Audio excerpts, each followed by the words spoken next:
Hello, everybody. So today I'm going to talk a little bit about the people-pleasing pattern. And this pattern has many facets to it, right? When we start to look at our patterns, often we find patterns within patterns that revolve around limiting beliefs we have about ourselves, others, and the world. And we can unravel these patterns through looking at our behaviors, our experiences. And what we will find is when we start to unravel these patterns, we realize that a lot of our choices and decisions are dictated by these patterns that we are unconsciously repeating. And these patterns will attract certain relationship dynamics, certain experiences, and certain situations into our lives. So often we can feel as if life is happening to us, when in fact we are either unconsciously or consciously creating our life experiences. So that's why I feel so passionate, and I feel it's very important that we start to become aware of our patterns and our limiting beliefs, because when we do so and we take responsibility for them, we gain power. We gain the power to consciously choose and respond in every moment and make conscious decisions and choices that are in alignment with our values, our desires, and our needs. And that leads to a life that feels authentic and in alignment with what we need, what we desire, what we value. And when we don't look at our patterns, when we are unaware of our conditioning and our limiting beliefs, we don't have any power. And my definition of power is the ability to choose. So we can often feel powerless in our lives when we can't see our patterns repeating themselves through us, when we are unaware of our beliefs and unaware of our conditioning. So this work really is about empowering ourselves in our lives.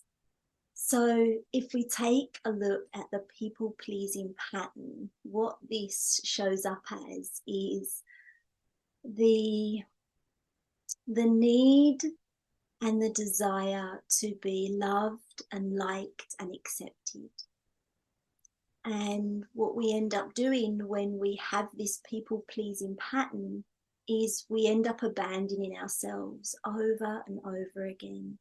We abandon our values, we abandon our likes and our dislikes, we abandon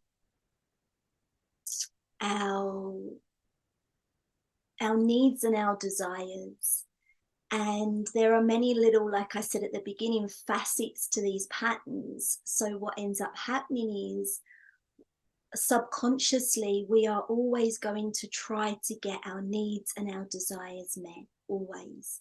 And when we've got the people-pleasing pattern, we will end up unconsciously or consciously going about trying to get our needs and our desires met in unhealthy, manipulative, roundabout ways. And this in turn causes a lot of unnecessary suffering.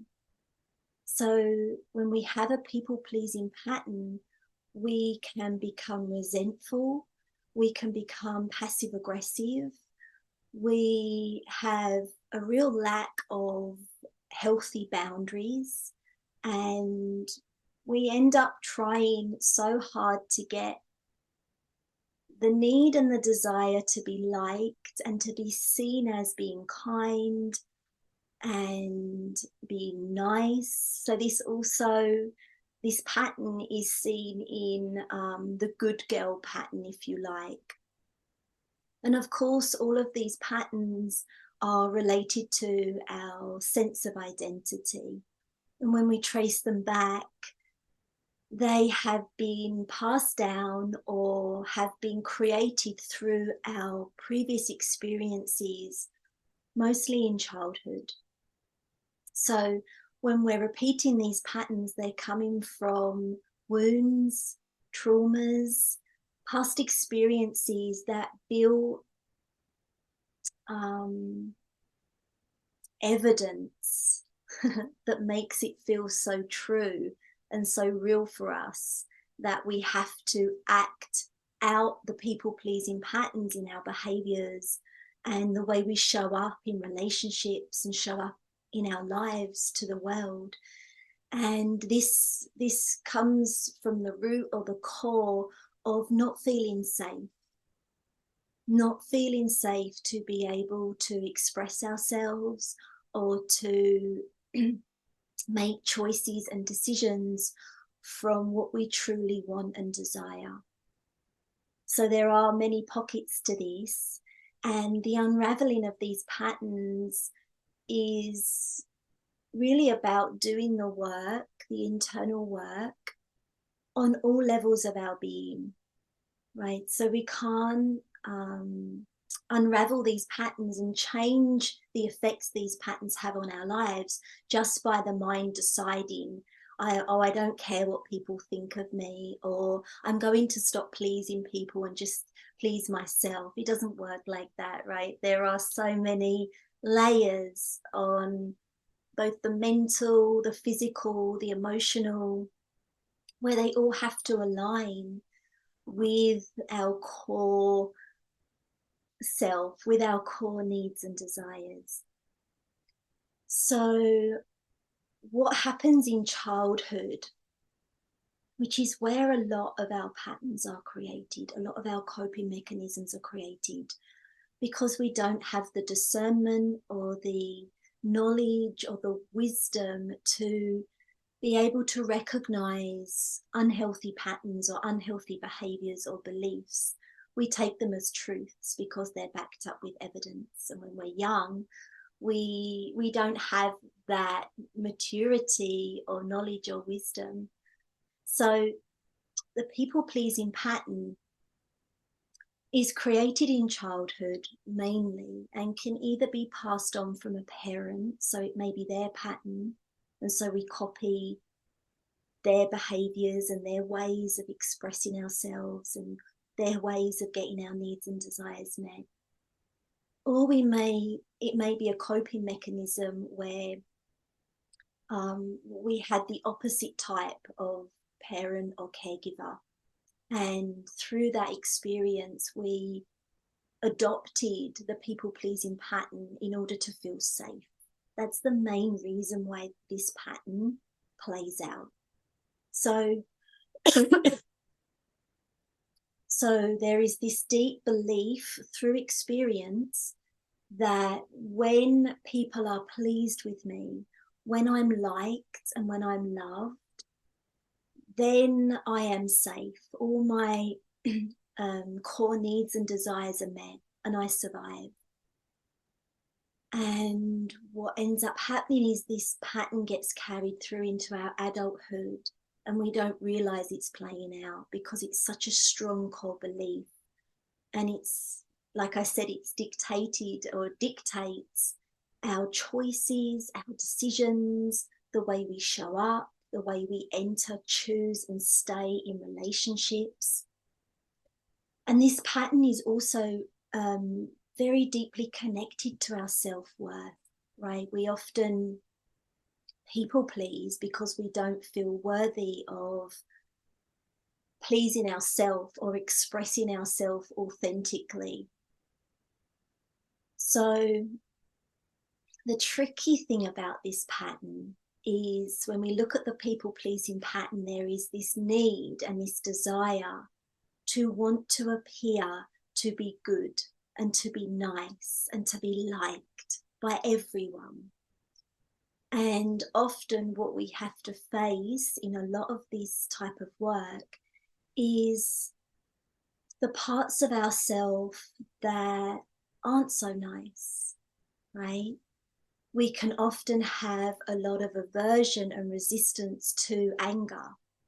And we may really deeply believe that we don't feel and express anger because we're not expressing it in ways that appear to be obvious anger, right? We may not shout or raise our voice. We may not put ourselves in conflict, or we may shy away from conflict. We may, with this people-pleasing pattern, just agree with others, even when deep down we don't agree. And often we have to look at these passive-aggressive parts of ourselves, because what happens is, in order to get those needs and desires met, which they will always be trying to get met, always, right? It's part of our human design to have our needs and desires met. And when we don't express them, or we don't communicate our needs and desires directly, because we have a lot of shame and guilt around asking for our needs and desires to be met. So you can see how already we're going into all these different pockets of this pattern. Then what starts to happen is there starts to be these passive aggressive or manipulative ways to get our needs and desires met.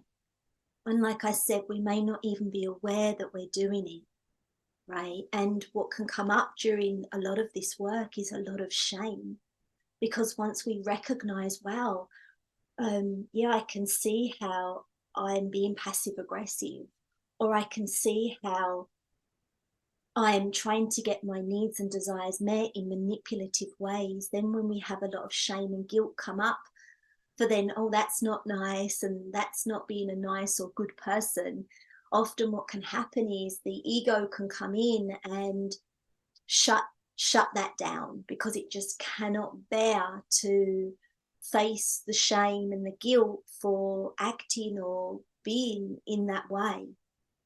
So this type of work and facing these patterns takes an awful lot of courage, an awful lot of honesty, acceptance, openness, approval, forgiveness, compassion.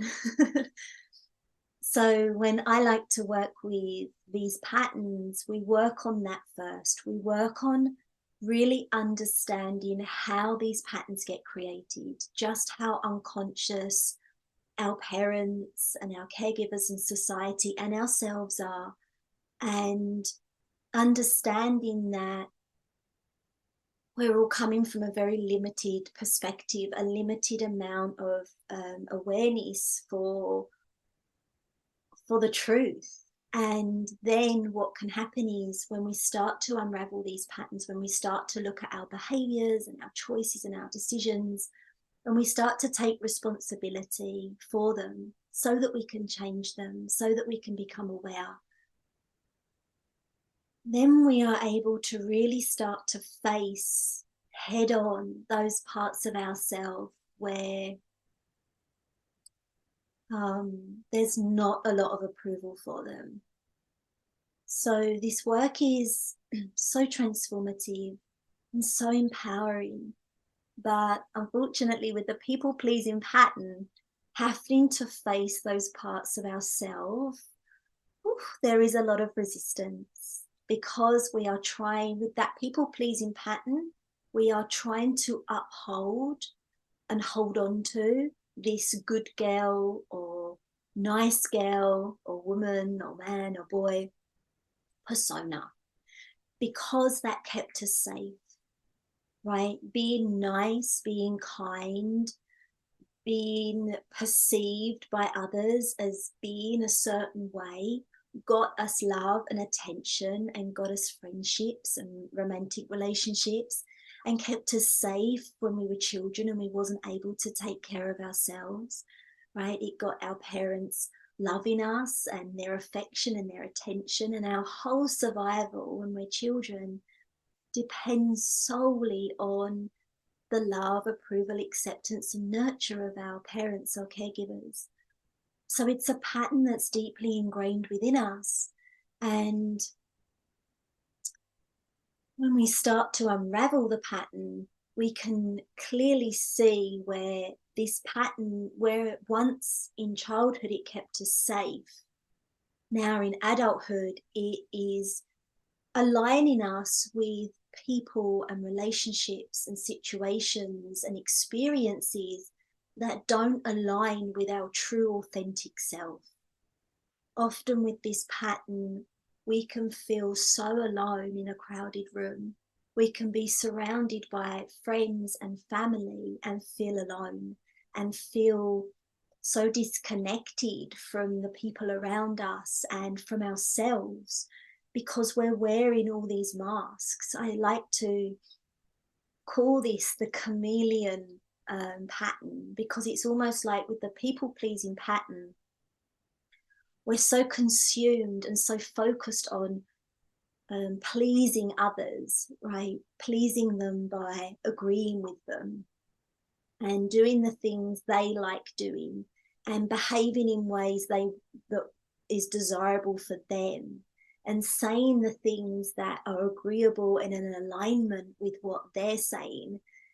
And this is where we abandon ourselves, because often we do things that we don't particularly want to do, or we end up saying things or agreeing with things that we don't really want to say or we don't agree with. And it's all for this desperation for connection, desperation for love, desperation to feel liked. And like I said, these patterns worked for us in childhood, but as we start to come into adulthood, they stop working for us. And there is this moment, this period of when we're doing the work, when we're in this deep inner work of transformation and unraveling our patterns and becoming aware of all our conditioning and our limiting beliefs, there's a moment where it can feel really lonely, because with any transformation, there's a transition period, right? We've gone from maybe having lots of friends and or acquaintances, or spending a lot of time with family members that were friendly with us, or that we were spending time with because of this persona we was wearing of the people pleaser.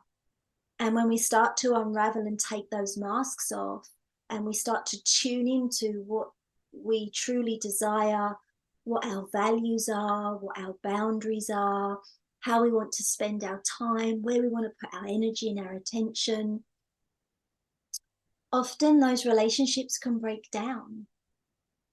And there is always that transition period of just before we have connected to or attracted or enter into new relationships or new relationship dynamics based on what we truly are passionate about or what we truly value. So it takes a little bit of time in this work to unravel the pattern, and then to start choosing consciously the things that align with our desires and our needs, right? Once we start putting our time and our energy into the things that feel right and feel good for us, and not just doing the things and saying the things that feel right and good for others, then we start to change our frequency of energy. Then we start to change through our decisions, through our choices, through where we're spending our energy and our time. And then we start to attract those same people that are interested in those things, or the same people that have those same values as us, or likes or desires or needs. But that takes time. So sometimes during this work, we can start to unravel a pattern, and we start to almost see some destruction in our life. And it's like, no, this is not what I wanted. You kind of feel like it's having the opposite effect to what we truly wanted. But it's about trusting in the process, trusting in the work, and for myself personally, once I started to pull on that thread and unravel these patterns, I could see how a lot of relationships that I had had previous in my life were built on almost a false sense of me. They were built on they were built on these masks that I had been wearing, and which is why deep down I never truly felt fulfilled, or I didn't truly feel like I was following my life's purpose or following my passions, right? Sometimes I would feel very misplaced in certain situations because I wasn't saying yes, and I wasn't directing my attention to things that I truly wanted to do or to spend my time doing. I was saying yes to things just to get connection, just to get friendships, or just to get romantic relationships, and then feeling very disconnected and very alone and very out of place when I was around those people or I was in those situations, because they really wasn't aligned with me, with what I wanted. Um, and of course, facing the fact that, it's very easy to point the finger and blame the external, right? That person did this, or that person hurt me, but actually when we really look at it, we realize that it was the decisions and the choices that we were making that aligned us with that in the first place, right? Where was I saying yes when really it was a big fat no from me? Like my whole body was screaming no to something, and my patterns would show up in me going, yes, I'll come to that, or yes, I don't mind doing that, or yeah, of course I'll be there, or because deep down that was coming from fear, coming from a fear of being unsafe if I said no, or coming from a fear of being alone if I said no, right? Or coming from a fear of, what will they think of me? They'll think I'm not a nice person if I say no. They'll think that I'm unkind, and then they won't like me. And all that fear around not being loved and liked and accepted fueled my answers, fueled my decisions, fueled my choices. So yeah, the people pleasing pattern is quite a pattern, because there can be so many pockets to it, so many little areas that are very subtle. And what I found was, when I done this work and continue to do this work, I start to feel a deep trust and sense of safety and honesty within myself. I trust myself to make conscious choices and decisions based off my needs, desires, and values, based off of my North Star, based off of my purpose and my passions in life. I'm not afraid to be disliked or to be met with criticism or judgment or opposition. Right? I'm not afraid to speak up for what I feel passionate about. And, when we start to see our own patterns and we notice our own behaviors and our own limiting beliefs, then we can start to see others' patterns, right? Then we can start to have a lot more compassion, because we have compassion for ourselves. We realize we're coming from a place of unawareness of how these patterns get created and how much fear and worry and judgment we have inside of us. And then we start to notice it in others. And rather than just seeing the external pattern playing out, we have a deep compassion, understanding, and acceptance for others in our lives that are showing up with those patterns. And our behaviors and our beliefs and our whole being changes, and that ripples out. We can feel it around us. So boundaries are very important. Boundaries is knowing our likes and our dislikes, knowing our values, right? Knowing what we need and what we desire, knowing what we need from a relationship, knowing what we desire from a relationship, and being able to express those needs and desires in healthy ways, right? Being open and honest and clear and straight to the point with what we expect, what we desire, and what we need. And when we have the people pleasing pattern, we have a huge fear of expressing our boundaries. We often don't even know what our boundaries are, right? Because for so long we have been doing things that please others, or we have just been going along with what others like and others want to do. And then suddenly it's like, what do I like? What are my boundaries? You know, what are my values? What do I need? Because we've been so externally focused on our needs and desires being the needs and desires of others, right? We're so disconnected from our own needs and desires. We have to start exploring with curiosity. Do I like that? Do I like this? You know, how do I feel about that? How do I feel about this? And then what we find is once we have a sense for our needs and our desires, and we have a good sense of our boundaries, right? We have a good sense of what our values are. Then we can start practicing, if you like, expressing them, and not saying yes to everyone and everything,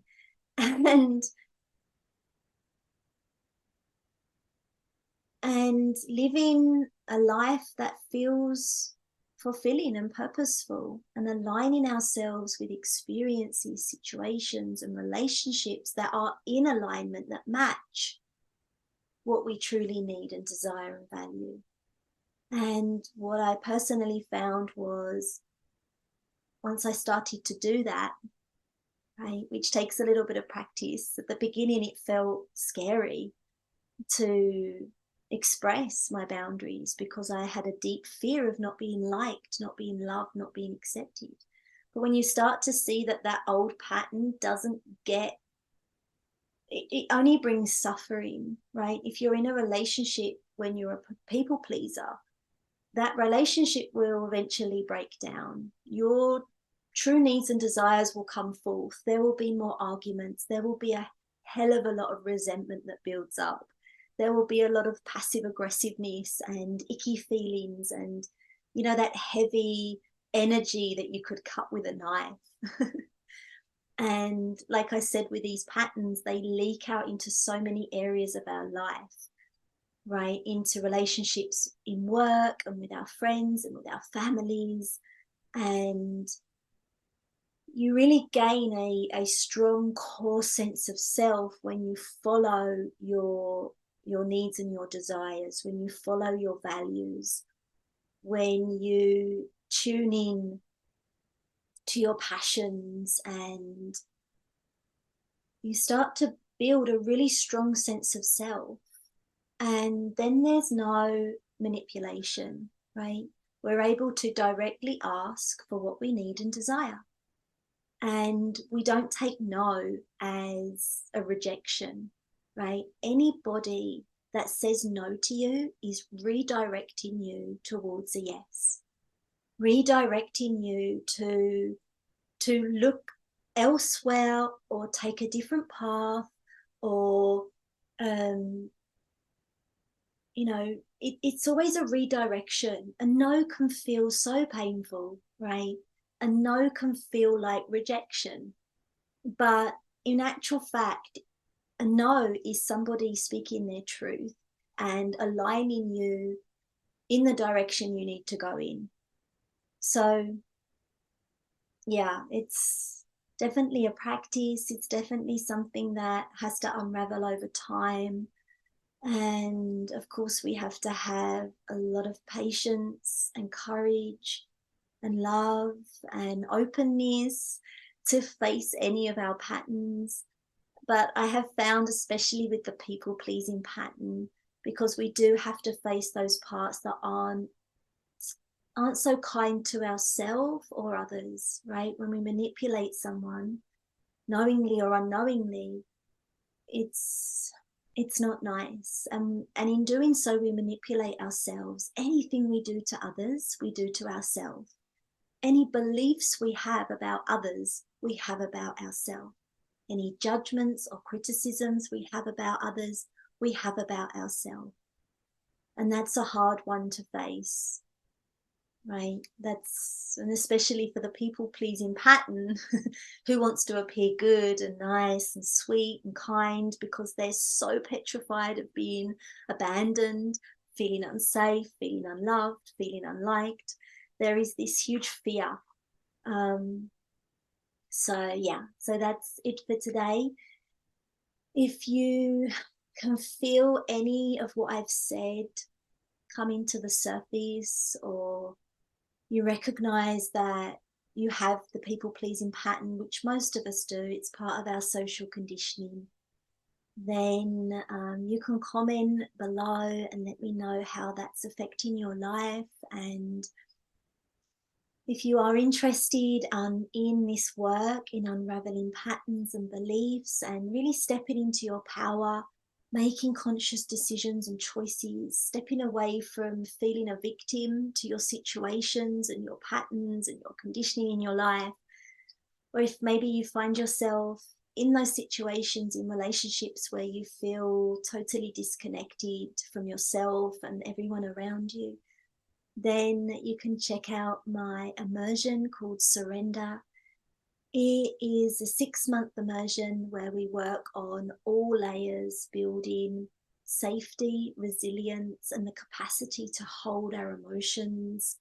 We work on regulating the nervous system, looking at our traumas, healing our traumas, looking at limiting beliefs and inner child work. And we look at repatterning ourselves, right? Reconditioning ourselves consciously. We look at our core desires and needs, healthy boundaries, how to express our boundaries. It's a real 6 months of unraveling and self-empowerment. So if you are interested in that, then there is a link in my bio and you can check out the 6-month immersion. And I will see you in the next video. Oh, let me answer a question. Can I save this? I'd like to listen to this from the beginning if possible. Of course, all my lives get saved, but unfortunately sometimes Instagram doesn't save them. So if you aren't aware, I'm over on YouTube where all these lives are recorded and then they're back on my YouTube channel to watch or listen to over again, just in case. You're very welcome. So yeah, thank you for listening. Remember, if you have noticed some of these patterns in yourself, please be compassionate. It's not our fault. It's really not our fault. Yeah, a lot of love, and I will see you soon. Bye.